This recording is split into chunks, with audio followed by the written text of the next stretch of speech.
ఇద్దరు మహిళలను చంపి ఫామ్ హౌస్ పక్కన పాతిపెట్టి అప్పు తీర్చాలన్నందుకు ఇద్దరు మహిళలను దారుణంగా హత్య చేశారు.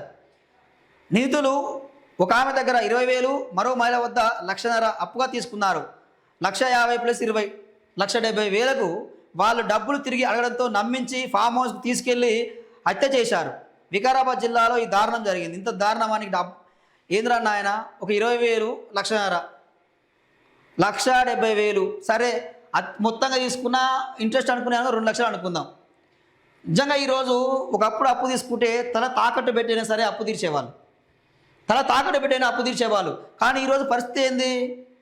ఉల్టా అయిపోయింది, రివర్స్ అయిపోయింది. అప్పు ఇచ్చినోనే ముంచుతూ ఉన్నారు. వాస్తవానికి ఇలాంటి వాళ్ళ వల్ల వాస్తవానికి అప్పు గుర్తలేదు, డబ్బు ఉన్న ఎవరు ఇస్తలేరు.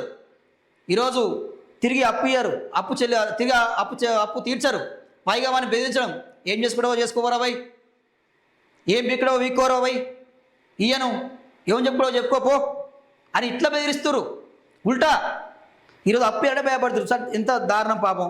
ఈ వీరిద్దరు చూసుకుంటే ఒక 60 ఏళ్ళు 65 ఏళ్ళ దాకా ఉన్నాయి వాళ్ళ మహిళలకు పాపం. సో వాళ్ళు కూడబెట్టుకోను పెన్షన్ డబ్బులు, కూలిపోయిన డబ్బులు, ఏ ఒక డబ్బులు కూడబెట్టుకొని నీకు అప్పుగా ఇస్తే వాళ్ళు నమ్మించి ఫామ్ హౌస్ తీసుకుపోయి వాళ్ళని చంపేసి పాతిపెట్టిరు. 20,000 కోసం చంపిండు. ఇంత దారుణం అని చూసిరా? 20,000 రూపాయల కోసం ఇలాంటి దారుణాలు జరుగుతూ ఉన్నాయి. ఇది జరుగుతూ ఉన్నది.